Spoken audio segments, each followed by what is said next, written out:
All right, guys, welcome back to an episode of NLP with Kody G. And today I'm going to be talking about one of the biggest, most common things you've probably heard of, but I want to shine a little bit of light on what limiting beliefs actually are.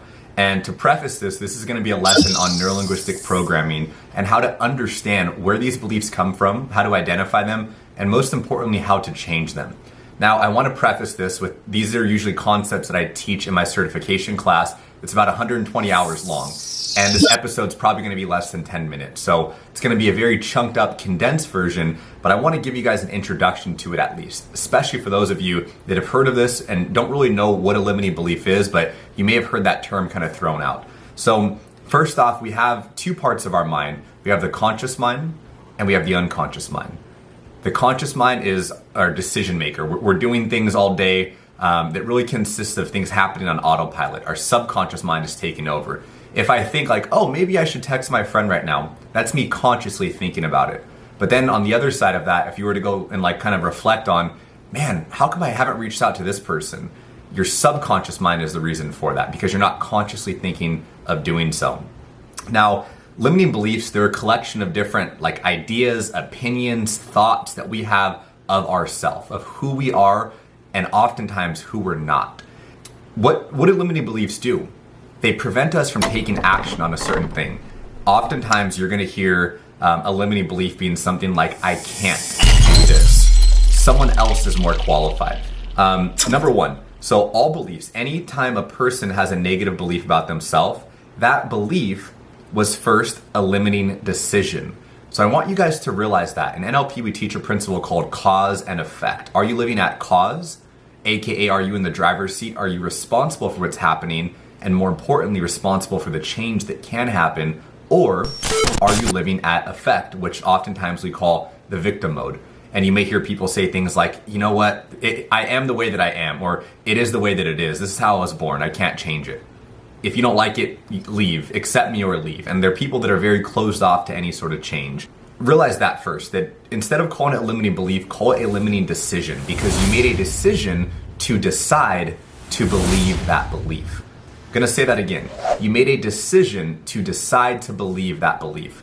And the beautiful part about that is if you made that decision to decide to believe that, you can make a decision to believe something else.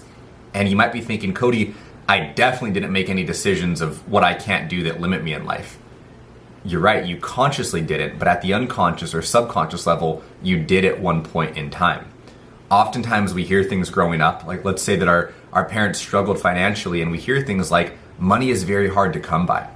One thing that I heard growing up was you had to work very, very hard for your money. And I was instilled this great work ethic. At the time I was 16 years old, I got my first job. And I remember my mother would say, you have to work very, very hard for your money. You have to be the person that's outworking everyone. And that belief served me through my early years. A few years ago when I started coaching people and training in sales and NLP, I realized that I was making thousands of dollars for just hours of my time. I felt undeserving of that money. I felt like I didn't deserve that money that was coming to me. And I was able to do some subconscious work through NLP, and I traced it to the root of me believing that was realizing or thinking that I had to work hard for my money, and I wasn't working hard anymore, to be honest. I was working smart for my money. So my encouragement for you guys today is to really think about the different areas of your life that you have a lack mindset or beliefs that are no longer serving you. And you're gonna find that those are often limiting decisions that you at one point made either consciously or unconsciously. So think about the belief that you wanna work on first. What is it? Is it that I can't make money? That I can't hold on to money? That I'm bad at relationships? NLP gives you the tools to go in and switch every single one of these beliefs very, very quickly, but most importantly, lasting change. We've all made change. Maybe it's starting a diet, doing something new, and we're so hyped up for a few weeks or a few months, and then we fall off. It's because you're consciously trying to do and make that change versus having it switched out at the unconscious level by ripping the root out of a tree. If you think about a tree, let's say that you had a tree that was starting to bear fruit and you're saying, you know what, I want this tree gone, and you rip out the fruit of the tree. The fruit's ugly, so you start ripping it out. Here's a piece of fruit I don't like, here's a piece of fruit. And eventually you're gonna have no tree on that fruit. You're gonna have no fruit on that tree, but that tree is gonna keep bearing fruit because the roots are intact. But when you rip out the root, you're going to have nothing left of that tree. That's what working with the subconscious mind does. One good thing to think about, just kind of starting out before even doing that work, just consciously thinking about, is this belief actually true? Yes or no? Ponder on it. Say that I said no, okay? Can you absolutely 100% know that this belief is based on evidence, or is it just a feeling that I have? And can that feeling be changed for something more empowering? Also, all doubts.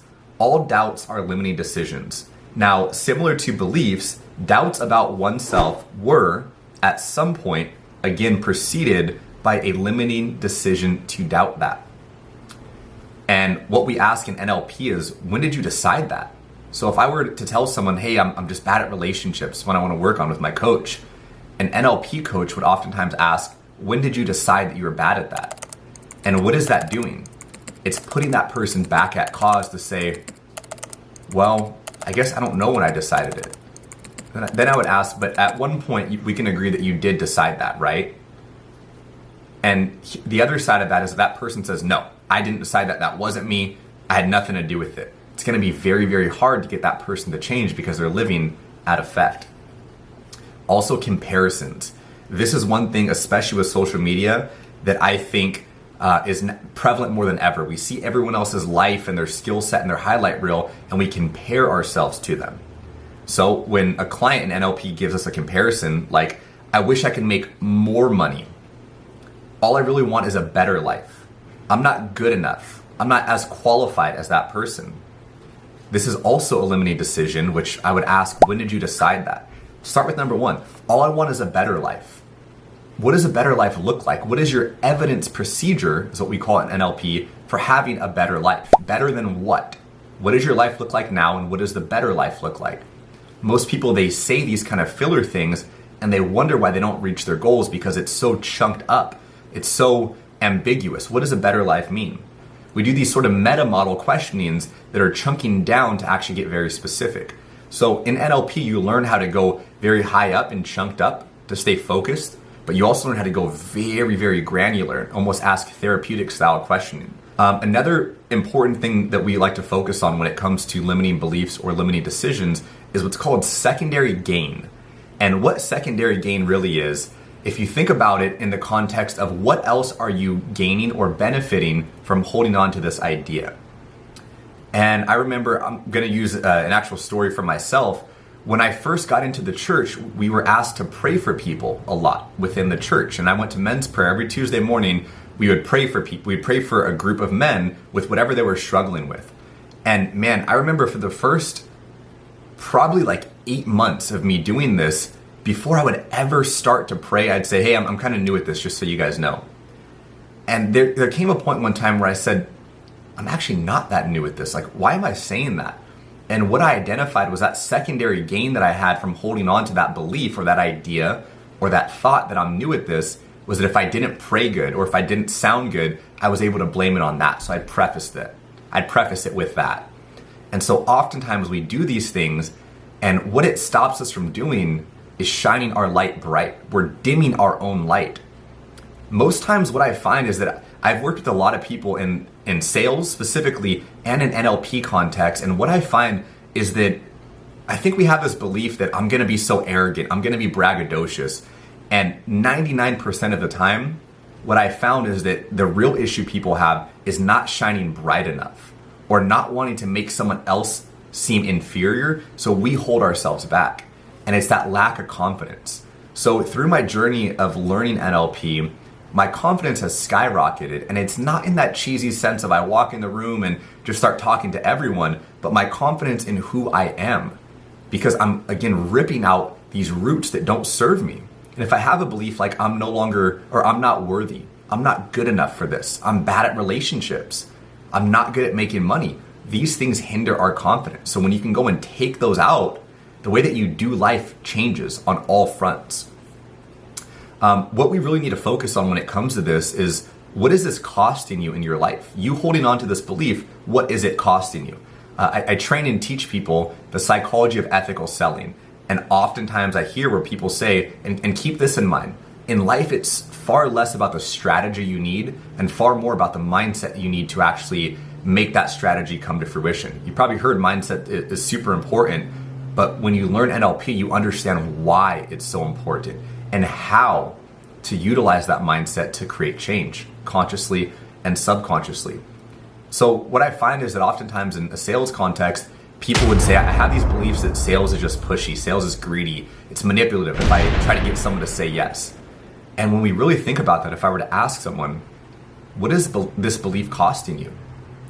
Most times I'm going to hear things like, well, this belief is costing me not wanting to actually ask for the sale because I'm scared of what's going to happen.